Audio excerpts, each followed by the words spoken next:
Hi, hi. Hi, Fahad. Good to see you. Yes, we're waiting for Aishwary, which is very early in the morning. It's 7 a.m. Um, in California, where he We are is. actually connecting from three separate continents, and this is how we record Mutant also. Payal is in India, I'm in the UK, and Aishwarya is on the West Coast in the This is the US. first time Mutant is. It's a podcast in the classical tradition of podcasts. It is recorded and uploaded and edited and thought about and um, well, this will also be thought about. But I think we'll be doing the thinking together Hmm. instead of in And isolation. this is the first live that we have done. We are also very happy to announce that we have crossed our first 2,500 followers just before this live, I think yesterday. Aishwarya is about to join us, and Yes. we are going to discuss the meaning behind this word vote. Not in context of any particular country, because, like we stated in our abstract of this episode, that several parts of the world, some of the biggest democracies, some of the most powerful democracies are going to vote. And it is the vote, the exercise of vote, and the promise of vote, and its dangers that we are going to dissect in this episode. Hi. Good morning, Good Aishwary. morning, Aishwarya. Hey, hi, Fahad. Hi, Payal. Part of when we first spoke of doing this live, and we remarked on how early elections have been called in the UK, and of course this is the Indian election is underway, and the US presidential election is later this year, and it's a coincidence, but we this live is happening from those three locations. Fahad is in the UK, and I think it gives you a different perspective to be part of that process, even as being distant from it is helpful to think it through. Sometimes being part is as well. Fahad, over to you to to set the ball rolling. And thanks Yes, everyone again for joining us. yes, we are very happy to see all the people who have joined us. And in this context of some of the major democracies, some of the most powerful countries of the world going to vote in this year, some very soon. For example, India's last phase of elections is going to be on June 1st, and on June 4th, we are going to know what is the fate of India's democracy for the next 5 years. Early elections in the UK, and as Payal told you, in the US and Europe as well this year.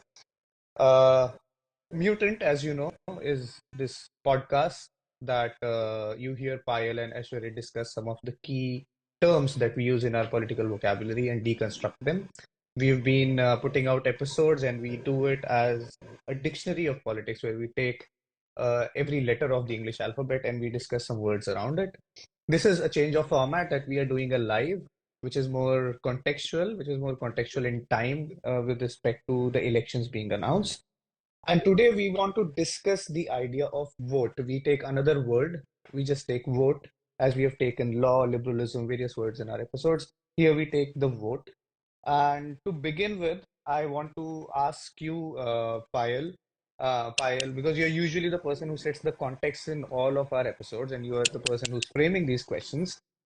So there is a larger question that looms over our exercise of mutant, just mutant as idea, including this live.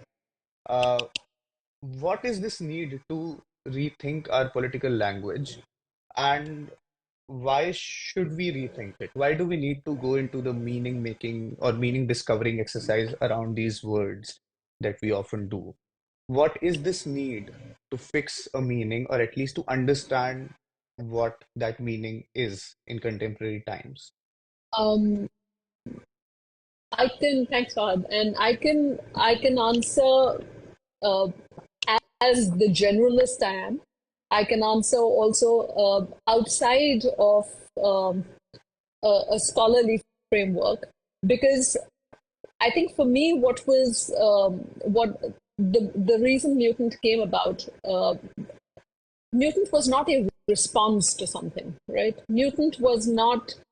In fact, you did describe this conversation as contextual, and yet I think one of the things that has marked mutant is that it is a recognition. It is not a response, right? It's a recognition to um democracy in our time, and to seeing that democracy in our time is not that thing that we understood it as. And from there, I think you sort of begin to unravel a thread and to say, who understood it as? And did we all understand it? Do we all understand it as the same thing? What do we mean when we say even democracy, even that thing that seems so patently obvious when we speak of it? That for me, the idea that without a shared understanding, it can be a contested understanding, it can be a contentious understanding, but without an attempt to arrive at some shared understanding, we are where we are today. You are not just talking over and above and around each other, you are not talking at all, right? And so one, there was that. The second thing, I think, for me, what was particularly at stake was, as we see, in a colloquial sense, I think we started this conversation from what is up with democracy, right? That was really what we were thinking about. But in a colloquial sense, when you go beyond that, I think I was less interested in, I saw around me a lot of conversation around what is fascism, what is dictatorship, what are these things that are the so-called enemy of democracy? And I saw very little attempt to understand what is democracy itself, but more importantly, what in democracy makes it so susceptible to these other things that we sort of, it's the bear or the wolf at the door, right? But what in democracy makes it so susceptible? And is that thing outside of democracy that makes it so susceptible? And I think that, for me, that question got coalesced in the subtitle of Aishwary's book. We spoke, the first time we spoke was on also a live platform in 2019. And his framing of the risk of democracy, immediately illuminated something for me. So, in fact, I'm going to sort of now knock this over to Aishwary and say, will you explain, we hesitated to put the risk of democracy as part of our framing, although we were very keen to, because there is a heavy chance of misunderstanding what that means. So I'd like you to explain, what did you mean by the risk of democracy, and how does that set up our conversation today? So you asked me? Yes, all yours. Yeah, so there are two parts to that answer, I think. The first part is about the concept of risk as we understand it. And there is, we must understand that it's a very ambiguous term, risk. Sometimes we use the word in a celebratory fashion, in ways to describe things that have not been done before or thought about, thought through before, and we plunge into it, right? And it has become a commonplace for us to use the word democracy without fully grasping the profound moral and political risk that modern societies take when they declare themselves to be a democracy, by which it is understood that they're declaring themselves to be one people, where power and sovereignty and the source of legitimacy for all power now rests with the people. It's a very modern idea, and it's a very untried, uncharted area of modern moral and political experiment. And we sometimes tend to lose the sheer glory, I would even say the miracle involved in taking this risk towards democracy. So one way to understand what we might actually lose when we lose democracy to things like tyranny, authoritarianism, or fascism, or majoritarianism even, is our very ability to take risks. And one of the things I want all of us to understand, no matter what we do, whether we are advertising professionals or bankers or artists or scholars or students, most importantly, one of the things we need to fully grasp, and I do believe, and I think Bad said it up right, and while you're absolutely right, one of the things we do forget is how easy it is to lose this ability to take risks. That is to say, our shared ability and the rights we give one another to imagine a different world that does not exist yet, right? So one way to understand the notion and the concept of risk, and to those in our live session today who are parents, imagine a world in which your children do not have the right or the ability to take risks with what they are capable of in the world. The risk of democracy is the right to take that risk, to imagine a world that they might be able to build. So there's that part of the book subtitle. And that part is important to lay out because we take it for granted. We believe that all these things we do, we send our children to school and buy the best coffee and drink the best whiskeys. Those elements of middle class, upper middle class affluence or luxury are to be taken for granted, that they were not fought for, that they are just simply given. And we forget that in order for these things to become commonplaces, some people spilled blood. I'm sitting in the United States where up until 1920, women did not have the right to vote. And Black vote did not become a thing since the 1960s and the civil rights movements. One way to understand risk is to understand that people have taken risks for us to live in a democratic world, to be part of a democratic universe. And the session, I think, first of all, I would like to, on our behalf, I'm sure you guys have done this, thank everyone who's made Mutant and Instagram success, but also on Spotify and other platforms, because we were taking a risk.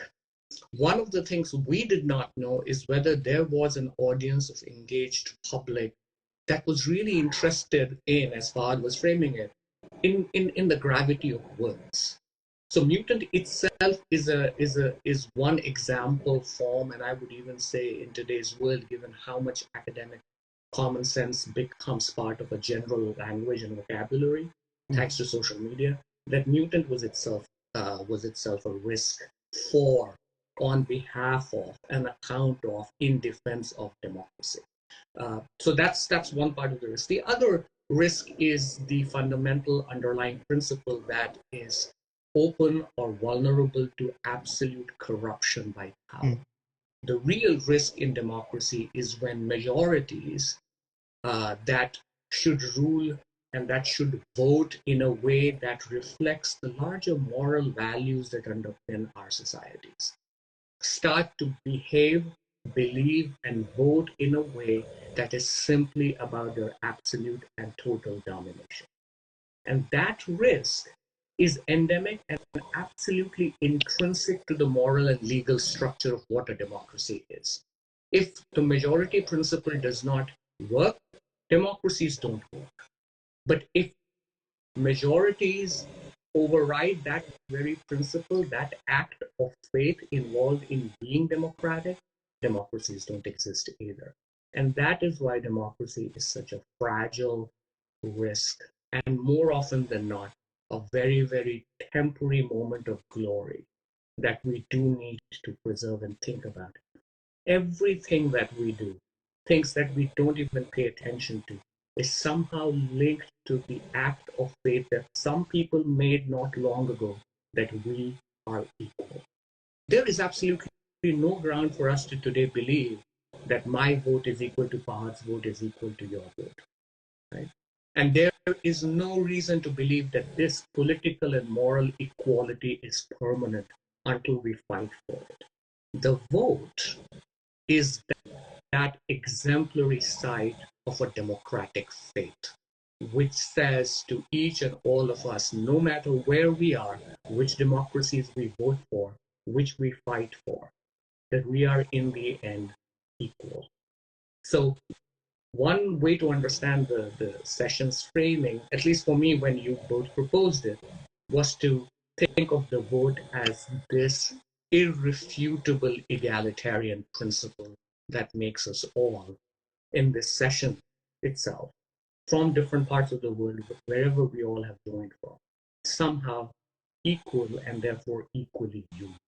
The vote is a constitutional and a political re-articulation and entrenchment or consolidation of that idea. It's what defines democratic risk. So, one thing that I think, and we have discussed this on many of our episodes again and again, is that inherent to the idea of risk is the idea of the unknown. Uh, that we have to assume something. There is something axiomatic about democracy, which, and I'm paraphrasing you here, which is that the majority will decide for everyone, and that decision will be for everyone's good in some manner. And this is where I want to turn to your idea of democracy's suicidal condition, its autoimmune nature. Um, and this is a question to both Payal and you can go on and have a conversation on this. What do we mean when we say that democracy, we are seeing democracy's suicidal condition, or that there is some autoimmune disorder built into democracy?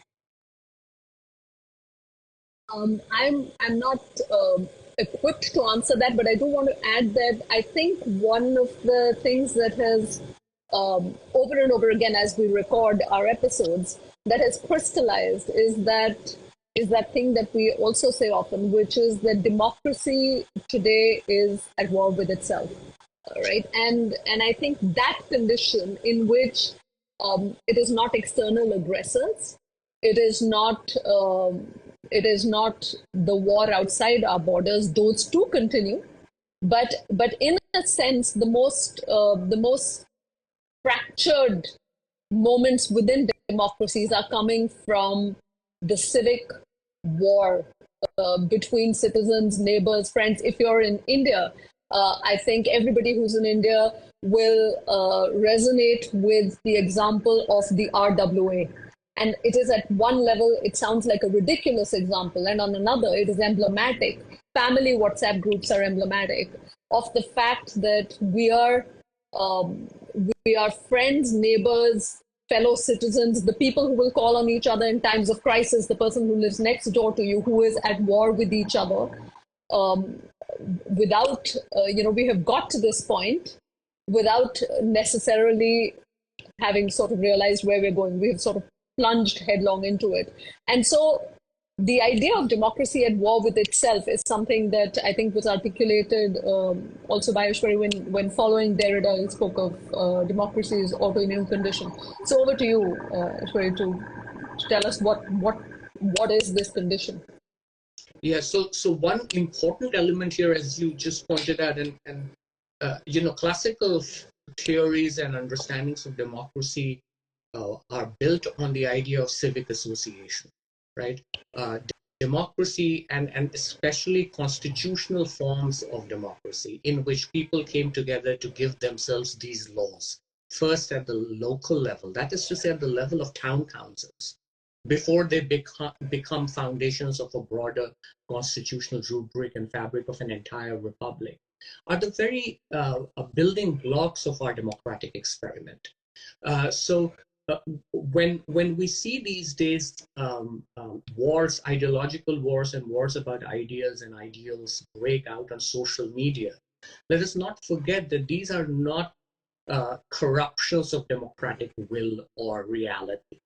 They are in fact the building blocks. This is where modern civic association today grows or destroys itself, right? So the idea that WhatsApp has become the new front of electoral warfare is actually not that difficult to understand, because in many ways social media allows the classical forms of civic association to take newer forms, more easily disseminable, more easily accessible, and more broadly consumed.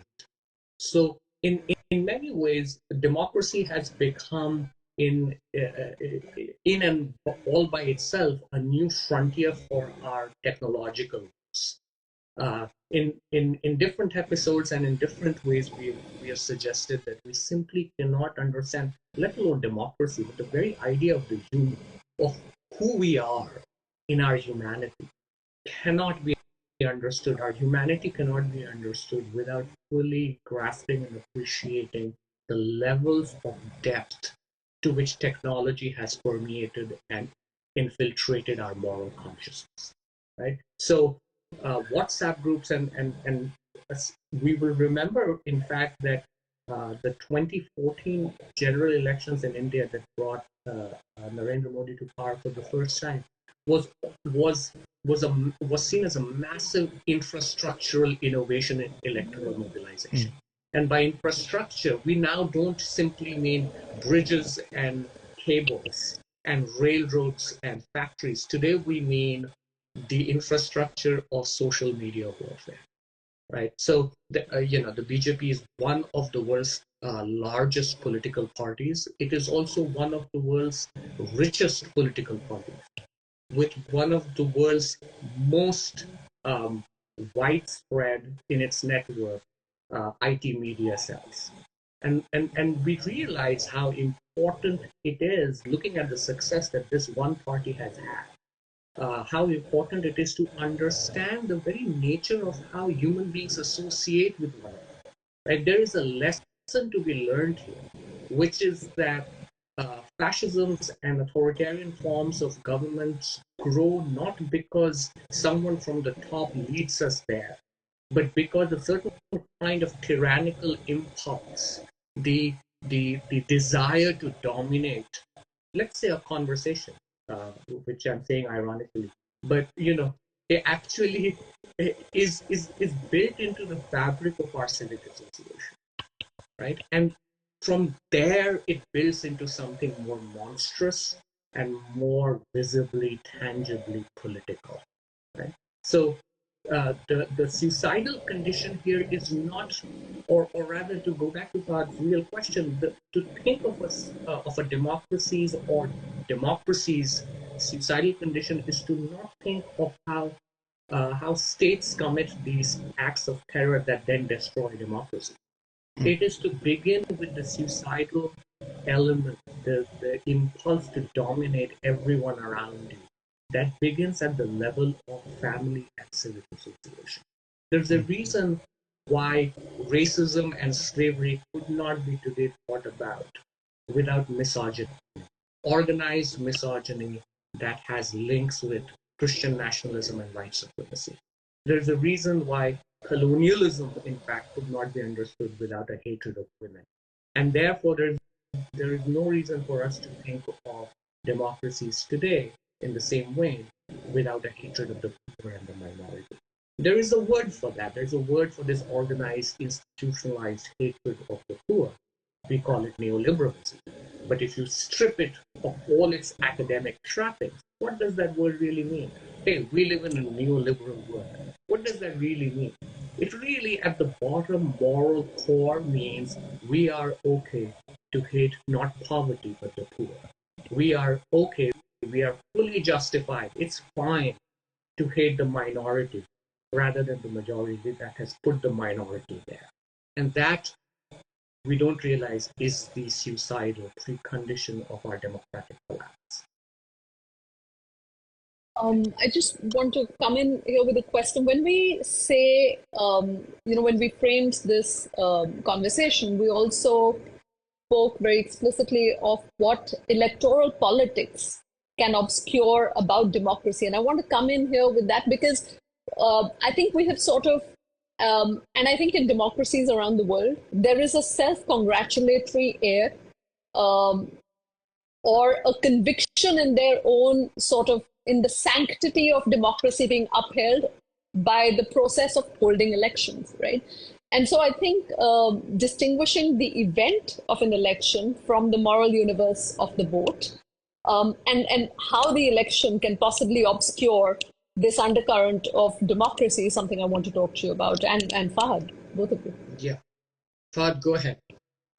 Well, one of the most, at least in context of India, because I'm closely following the elections, something that one sees again and again is sort of a celebration of what is come to be known as the Festival of Democracy. And the features, usually the protagonist being, let's say, the Election Commission of India, who's putting together this massive infrastructural nightmare, in some places hiking several kilometers to make sure that somebody votes. And the hallmark frames being the weak and the fragile and the really destitute people standing in a queue going there to vote. These are some of the scenes that sort of capture our imagination during India's election. Uh, on the other hand, there is a sort of a tirade of speech that threatens this very idea. Tirade of speech that, for example, at one point claims that we need so many number of seats so that we dominate and we are able to change some fundamental ideas of the constitution, or a tirade of speech that, for example, wants to make one community so fearful, the majority so fearful of the minority that your resources will be taken away. And these two sort of contradict each other in this strange manner where when at one point mass media celebrates Festival of Democracy with these images that make the destitute and the weak appear so powerful. On the other hand, a political discourse that makes the powerful uh, fearful of the destitute, fearful of those who were left behind by the nation state. Uh, so, I'm basically just rehashing Payal's question here to say that, to put it very simply, can elections undermine the promise of the vote? And can elections, are they always festivals of democracy, or can elections actually undermine democracy and the, what you say, the moral universe that the vote constitutes? Yeah, absolutely. I think, and that is a very I would think that's a very important way to approach the question of the risk that we have been trying to traverse here. Partly because we do conflate elections with democracy and democracy with the vote.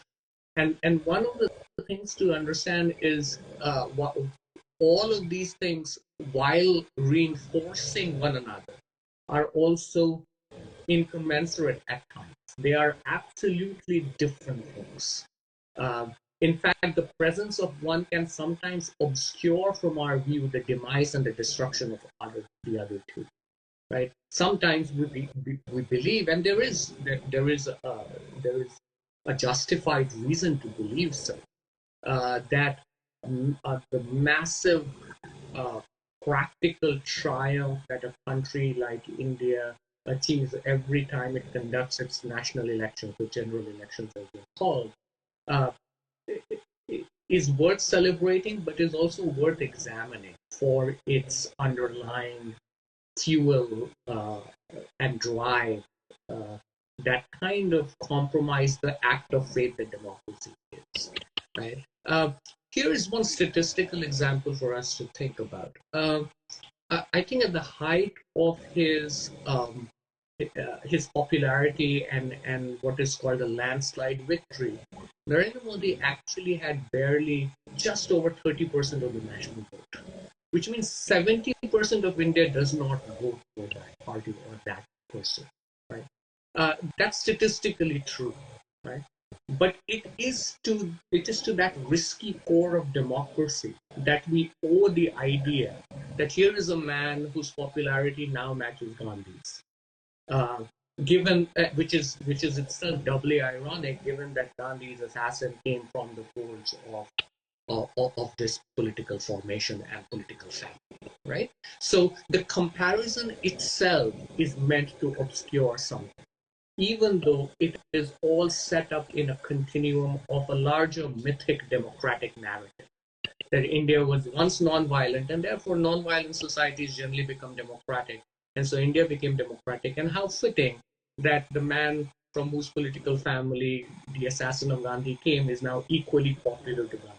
Actually, it really fits quite nicely.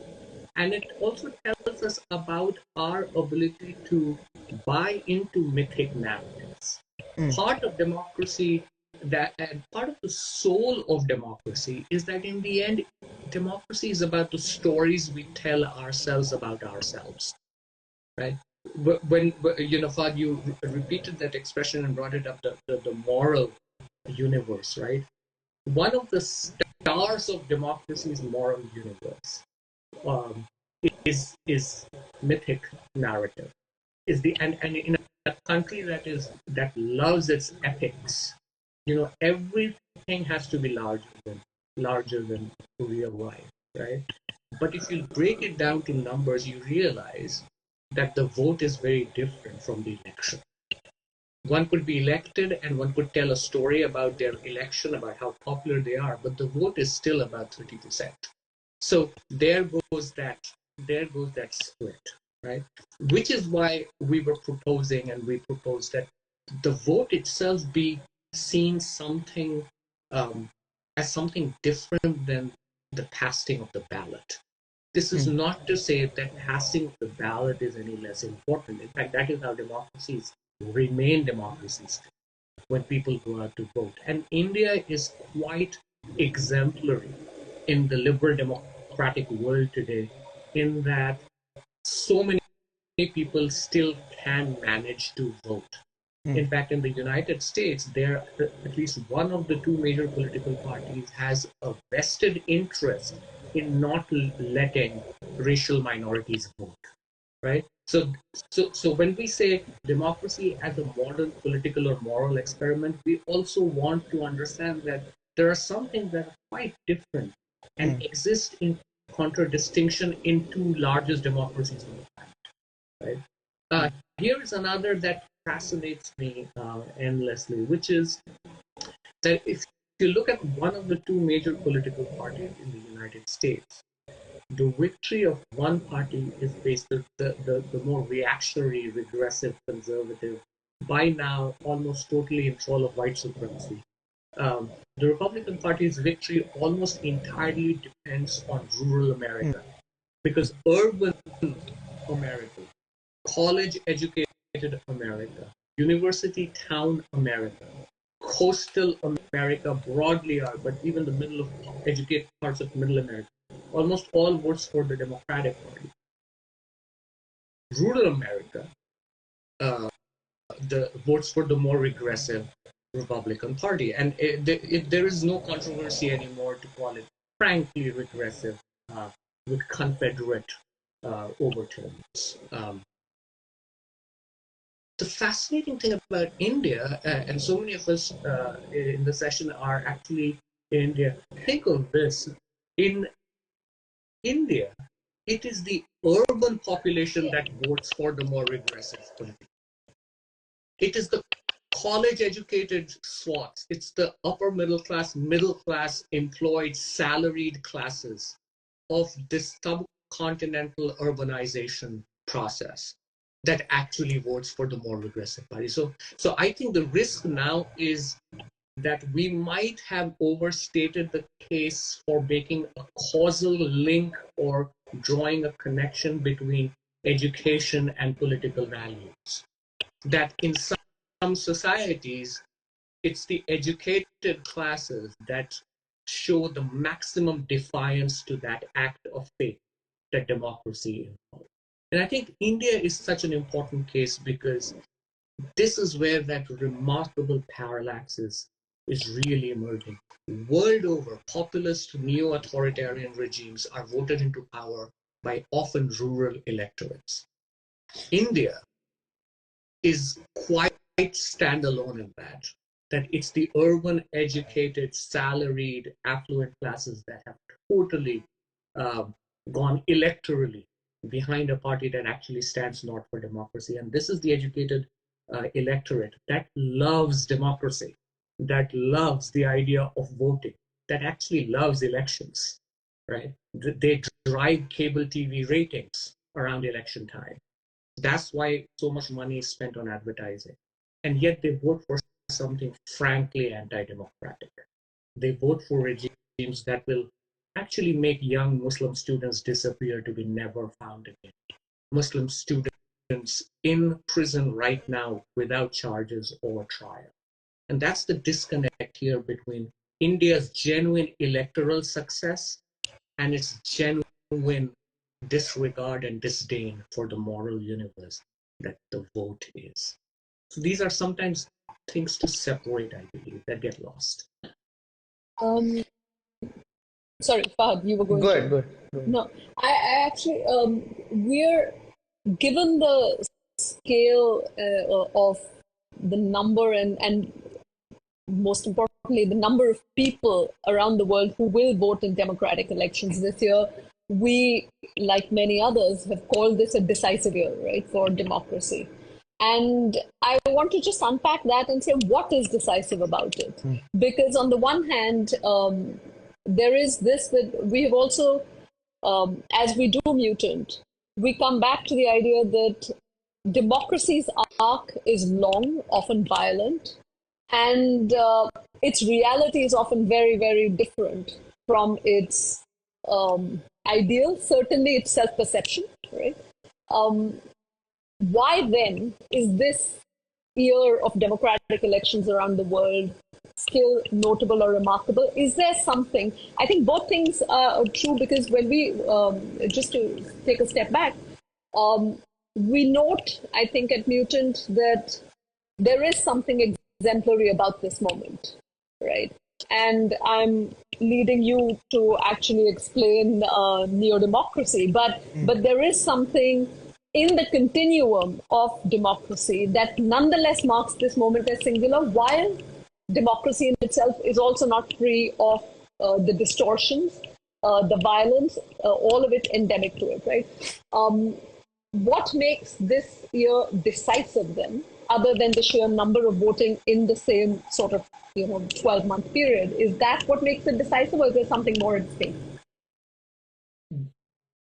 I mean, yeah. So very in a very straightforward sense, what makes it decisive is so many people around the world voting, right? What makes this year and this wave of elections decisive is the sheer swath of humanity that will participate in the vote, as we are calling it.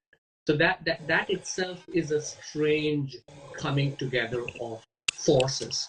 These are not just democratic or electoral forces. These are also authoritarian and anti-democratic forces. One thing we do not see on this scale is a public theatrical clash of two ways of being human, right?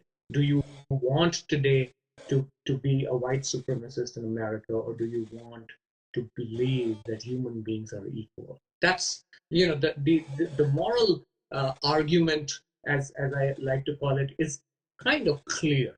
And what makes that argument now more urgent and perhaps exemplarily risky is that such a wide swath of humanity will come together to basically give a verdict on where it stands, right? And India in that story has a peculiar place. Here is another statistic, right? It took Joe Biden, for example, came to power defeating Donald Trump in 2020 in an election that had the highest ever rates of polling in America. No president has won as many votes as Joe Biden got in the last elections to come to the White House. The vote in numbers, the number of votes that Joe Biden got was simply the total number of votes that the Democratic Party presidential candidate got in the United States was simply the number by which Narendra Modi had exceeded his preceding 2014 vote count. The number of votes it takes to choose a man or hopefully a woman soon to the highest and most powerful presidential office on the planet is simply the number that a prime minister of India running for re-election enhances by way of his vote count. That is the economy of democratic scale we are talking when we talk of India. And this is what we actually mean on Mutant when we repeatedly say India is not just one democracy among others. India is an exemplary unraveling of the modern democratic project because of the sheer, you could count China, but that China never even pretends it's a democracy, right? Unlike the United States or European Union, which are frankly more democratic than many other places, China does not. India does. And to the sheer number of people who in India believe they live in a democracy still, although on the World Freedom Index, India now lags behind places like Ghana and maybe even Pakistan at times. Think about that. That is the risk we are speaking of. And so what makes this exemplary is the wave and the scale of humanity that will make this year decisive. The second is to return to a point that you raised earlier on, Payal, is that while democracies often vote on internal uh, tensions and issues, um, what are called domestic issues, um, there are events in the world and for the planet that have brought together a common cause, brought together and built a common cause among the young of the world. The climate crisis is only one of those. The war in Gaza is another. Uh, and those tremors are felt in different democracies very, very differently. They are felt very unequally. But one of the things that makes elections this year so defining and decisive is the sheer number of new voters that are coming into the global democratic electorate. Um, there are parts of the world, including India, where the electorate is overwhelmingly young. And one thing that makes voting moral, one thing that makes voting greater than simply elections, as Fahad was suggesting, one thing that makes the vote more moral than the democracy itself for which we vote, is that the consequences of our vote outlive our biological lifespan. We do not vote just for 4 years. We think we can change it in the next 4 years, but by then, the very fabric of our consciousness changes. The kind of schools we would be able to send young children to, the sort of programs that will be available to our young college-going public and electorate, the sort of infrastructural investments we will be able to make into the deepest recesses, the most impoverished recesses of our countryside. All of those decisions, they get made and unmade not within 4 years. They outlive our own lifespan. And one reason we think, and we've said the vote is a moral universe unto itself, is precisely because the vote is not simply a political act. It is not simply a political calculus. It compels us to ask the question, as Hannah Arendt says, who are you? It's the very beginning of a modern democratic faith. Who are we when we are voting? Because the consequences of that vote, you could vote out of anguish and frustration. A lot of young voters in America are frustrated about the war in Gaza, and they are no less or no more frustrated than they were by Hillary Clinton's candidacy in 2016, when she won the popular vote but lost the electoral college. Um, and look what happened, right? Uh, One of the ways in which the vote is moral is that its effects and consequences outlast your temporary anguish. For India in a general election, that's the question to ask. Once you have finished off this new enemy that you have found, which is also a very old medieval enemy, once you have sought to calm and heal your sense of medieval wound and defeat, and all of this is rhetoric, who will you next find to assassinate?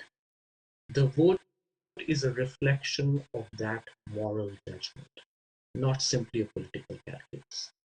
And that's what makes it exemplary. Just a quick note, we should start wrapping up in a few minutes. And if there are any questions, please sort of post them in the comment box. Yeah, but I think I just wanted to return to where we began for this very reason. How do we think about democracy, right? I think what is, in a sense, and maybe it's the act, the electoral process in which there are manifestos and promises and visions, and there is, in a sense, mechanics that starts to play out of the electoral process that suggests that that is what is at stake, right? Except I think what we are saying here, and if I hear you correctly, what we are saying is every 4 or 5 years, depending on which part of the world you are in, we are going back to vote for the answer to the question of who are we and who do we want to be, right? And in that sense, that's partly why Mutant exists. It is to remind ourselves, and it's to return to ourselves a sense of what is at stake in democracy.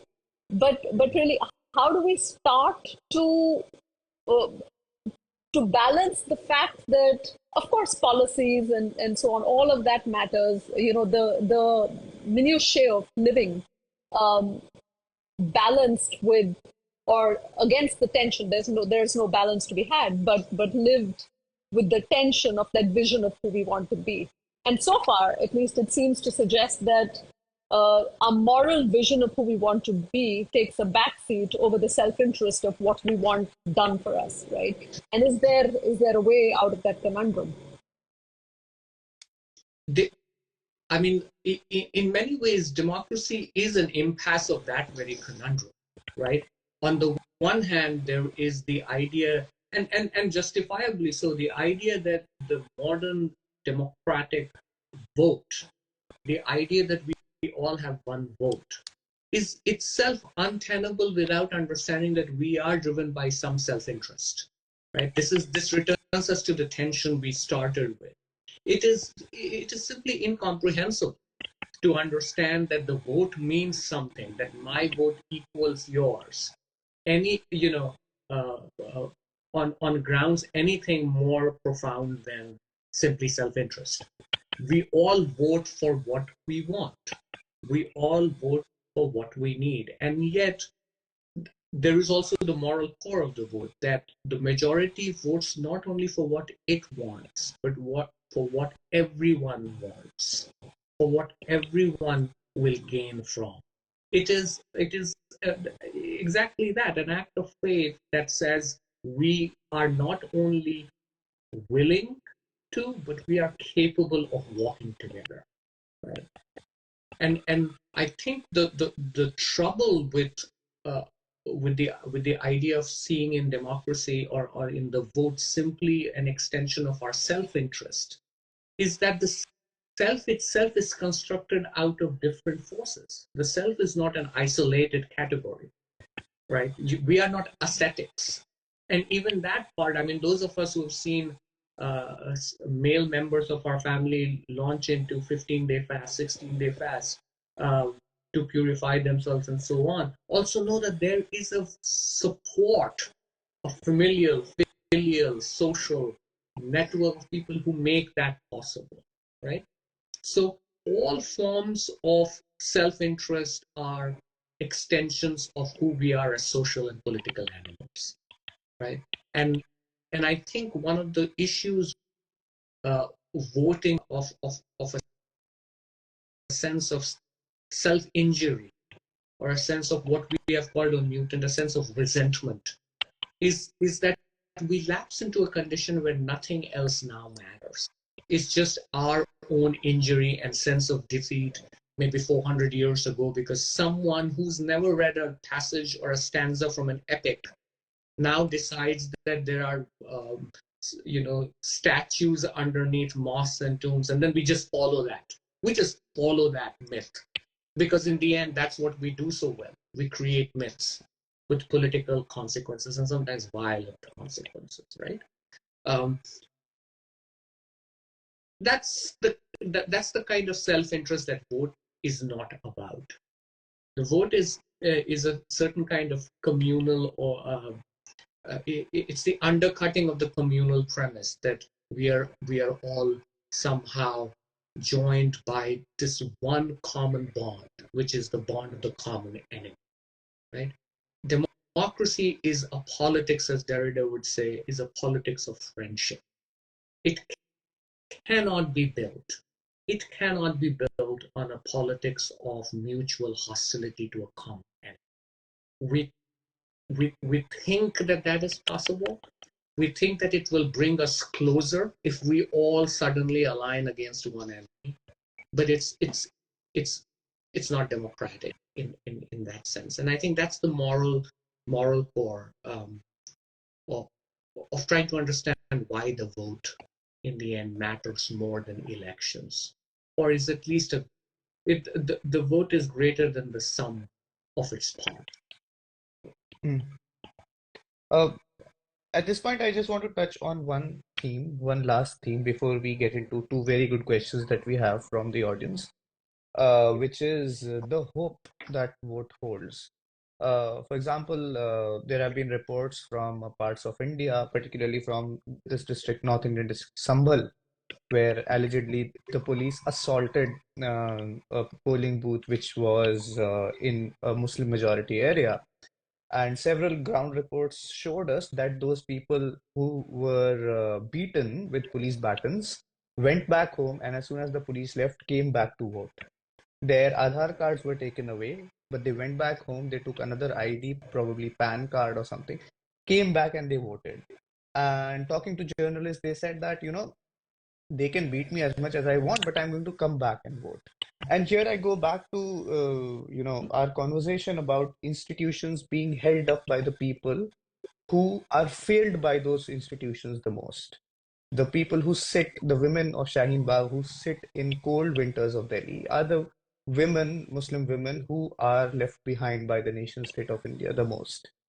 And it is in those situations, as in our episode on hope, you said that it is people who are living in the most precarious times and spaces where hold the most hope for all of us collectively, instead of those of us who are sitting in, skyscrapers.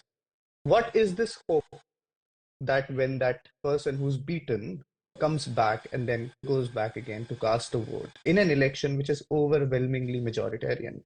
What is the hope that that vote contains? Yeah, Fahad, that's a really good way to perhaps tie this up, because one thing that we've often, you're right, we have spoken about it at length on our in our hope episode, is this tragic reality about democracy, right? Which is also its risk. The tragedy of democracy is that more often than not, um, in our own times and before our own, it has really been saved by people who have been hurt by it the most. It is really people are who feel discarded and who feel disregarded by democratic institutions, who turn up again and again. And this is true of India.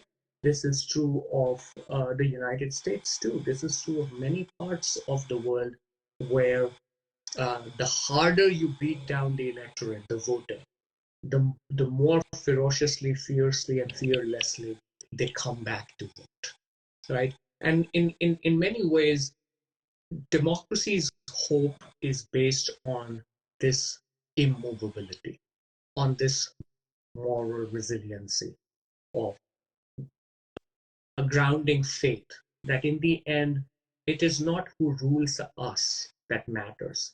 It is how we vote that does. How we vote, whether we vote, who we vote for matters more than who in the end succeeds. Right? So many times, people simply say, we know who's going to win, why vote? Withholding of the vote is almost as destructive and suicidal as voting for a tyrant, right?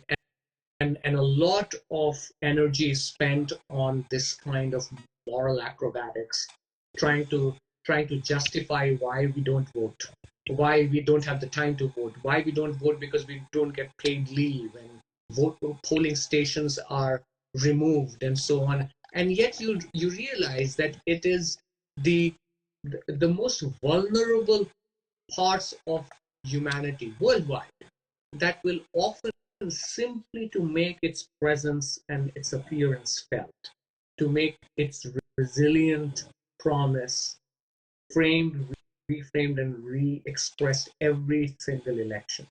That it's those people who show up for democracy, and I think this is why minorities are so integral, because it is the vulnerable minorities that often save democracy from its own worst instincts.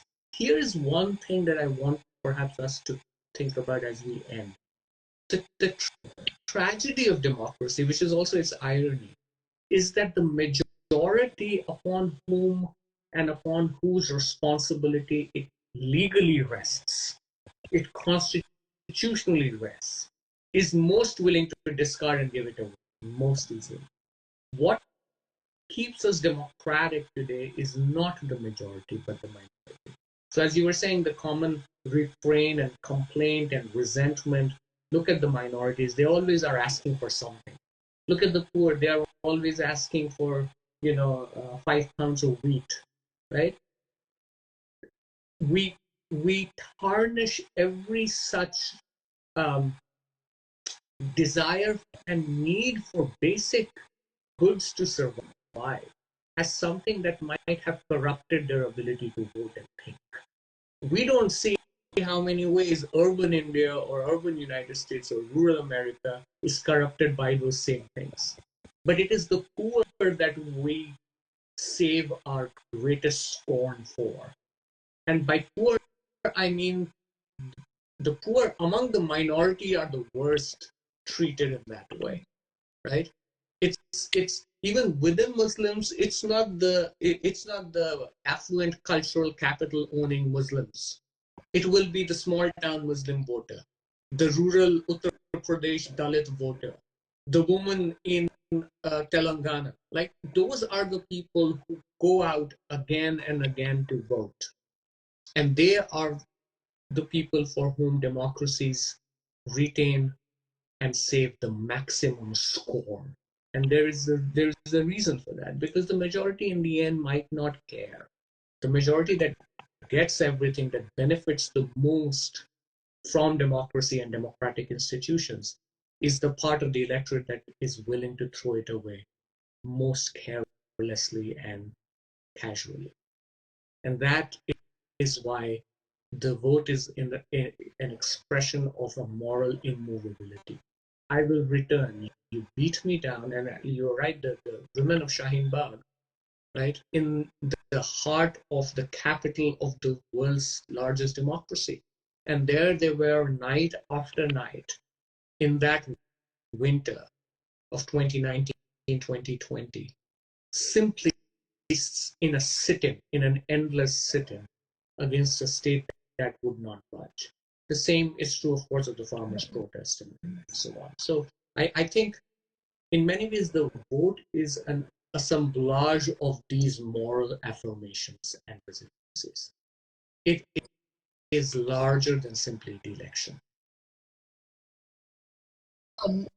I know we have a couple of questions that Fahad will take us through from the audience, and then we close. But I think it's a interesting point, Edward, just to nod to an episode yet to come that I think, in fact, will illuminate this hope paradoxically more than anything else might, which is disappointment. And I think the idea of democratic disappointment, which Aishwary speaks of, is fascinating to think of, because a disappointment that is not a nihilism, right? A disappointment that is the ability to continue to have faith in that which gives you no reason to have faith, or the ability to keep faith There is an internal joke at Mutant. We do extracts from our episodes as reels, and exponentially to the count of a few 100,000, the reel that resonates the greatest with I think at last count earlier this evening there are 225,000 views on simply democracy as an act of faith. So I think there's something there about disappointment that refuses to give up faith. And hopefully we'll talk of that when we come to disappointment. Fahad, over to you for the audience questions. Yeah, I think that was a great wrap up. Thank you, Payal. We are really surprised with this one thing that, political philosophy and the question of meaning is often in academic, journalistic, all sorts of circles is often thought of as an elite indulgence. What we have seen at Mutant has been very different. I mean, we did not start with thinking that we will have an audience, which, if you meet them on the street, you might not get into a discussion of political philosophy with them. But it really resonates with them when we say democracy as an act of faith, and we talk about Ambedkar and Hannah Arendt. We have two very good questions, and the first one, they're sort of related. The first one, I want to begin with you, Payal. And the reason that I want to begin with you is you've been in journalism space and you understand popular imagination, I think, better than the best on this panel, at least. So the question is, where do you see Indian democracy in future? And it's a big That question. It's sort of a prophetic that's demand. that's as big as they come. Um, there is no reasoned answer there. I can only see it through a lens of faith, right? Through the faith we have just spoken of. I think, and there it's not a faith in Indianness. I do not believe that I have no reason to think that there is something singular in the Indian condition that makes it more or less human. Less human, yes. We have spoken of that in the context of caste often. I I would like to think that as the none of us, even those of us who make the choices that lead us to where we have come today, which is a society highly not just fractured but violent and almost there is a pathology of hatred almost, at the civic level, right? Whether it is rich to poor, whether it is, of course, majority to minority. It has always been the case in caste that there are those never spoken of, never seen, right? I think the self-destructive nature of that choice is our only hope out of it, right? Because democracy, in that sense, will eat itself alive, will eat all of us alive. We will eat ourselves alive democratically. Let me put it that way, unless we can stop to see what we are doing. So I cannot say I say this out of hope, but I say this out of living in a failed vision. This summer, which we are at the beginnings of summer, in many parts of the world, summer is an inviting time. We are already in the kind of extreme traumatic heat that shows that we are on the verge of civic collapse, right? And that is all, even with the best of everything at urban disposal, we are on the verge of it. So the rest of the country, which struggles for basic survival, we are on the verge of a civic collapse unless we recognize how inextricably we are not equally affected, but we are tied together in ways that we cannot wish away. So I don't have a reasoned answer. I don't even have an answer. But just seeing ahead to the fact that that all of us will only make it out if all of us look out for the others who with whom we need to make it out of here. I don't know what we will accomplish by being the last few standing, right? When everything around you has collapsed. So that's really all I can say. Uh, Going to the second question, Aishwary, and because the questions are related, every generation has its you can say has has the shadows in which it lives, and certain things that they often imagine they will never escape. And this question is in that sentiment. Comes from a fellow student of mine here at Oxford, Zainab, and she asks uh, that she's very interested in this idea that the universe of our vote outlives us, our biological selves. And given that she belongs to the generation that was born after the Babri Masjid fell, she asks, is there no hope for Indian democracy then? At least in our living times, and I am adding the living the lifetime. Yeah, that's in a good continuum with the previous question. But I was just going to come to that in the end, on that precise question of hope and disappointment. And I'm really glad about both the question and the way it has been framed. We live in the shadows of of certain events that have changed the world we are born into, but over which we have no control. In many ways, in many ways, our parents' generation lived in the shadow of decolonization, in the shadow of India's emergence as an independent modern nation state. We lived under something else, and I think the post-Babri generation has to, and this is what I often say, democracy is in the end um, about two things. One, how the older generations gain from it, and how the younger generations reimagine it. The younger generation, it's a play of the young. The younger generation will always have to, it needs to vote with a moral compass, precisely because it's not voting only for itself. Every generation must choose its battles. Every generation must recover from that disappointment of not having a perfect world in which they grew up. And as far as I understand, we are living in not just an ordinarily imperfect world, we are living in a tragically disoriented world.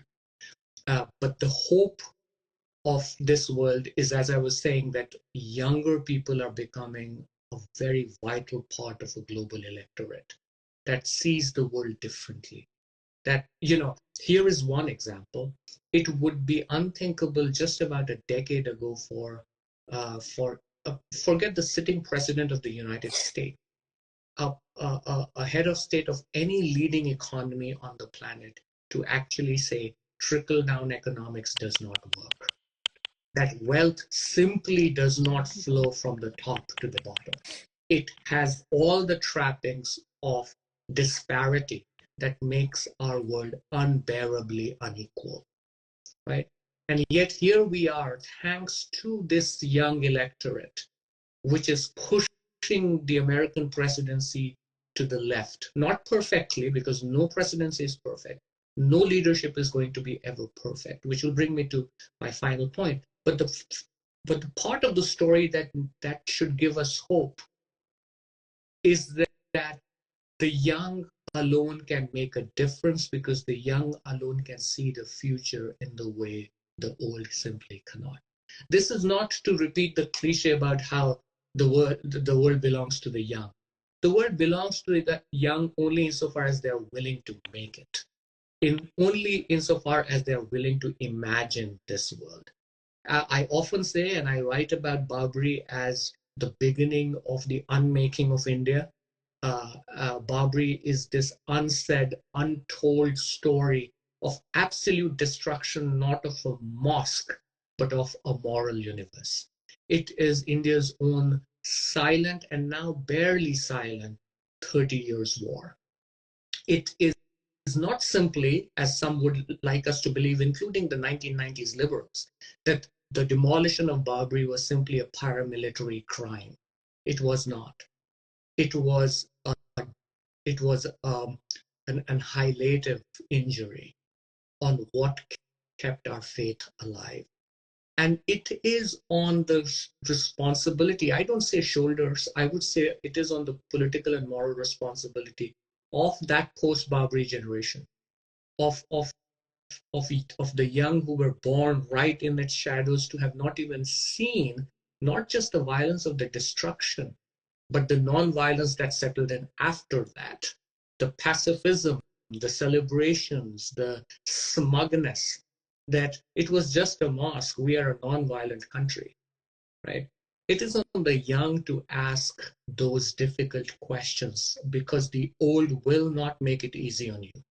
And we saw that erupt recently at a university in India, in JNU, my alma mater, where the same conflict played out on a very similar register about name calling, about titles, about lineage, about pedigree, about aristocracy, about being an academic, about being Dalit, about not being able to pronounce names, about, everything has this hope of the young in clash with an old order, because that's what democracy is. It's a faith in the future.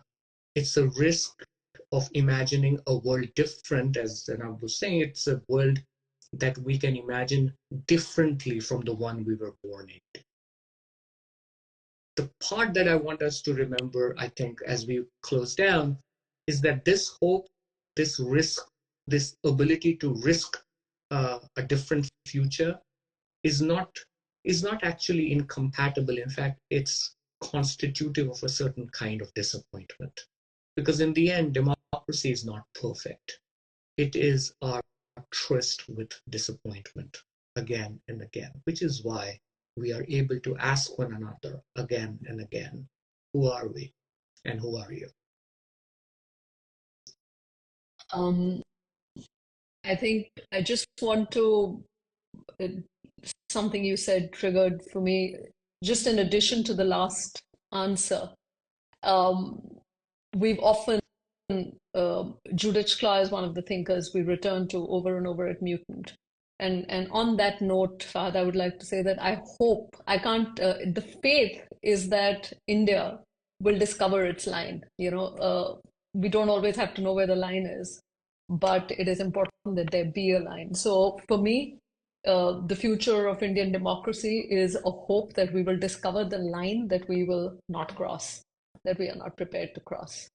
That's really all I think I want to add. But if there's anything both of you want to say as we close, otherwise Yeah, I think we'll close here. we've run over, and I'm very glad to see. I thought Instagram had an hour-long limit, but I think we have pushed it one limit at least today successfully. So thanks everybody, those who joined. I know people have been in and out, but those of you who have also stayed and engaged, thanks so much. And we'll hopefully do this more regularly. But anybody who hasn't yet listened to Mutant, start anywhere, start with any episode, but please enter the conversation. Thanks so much.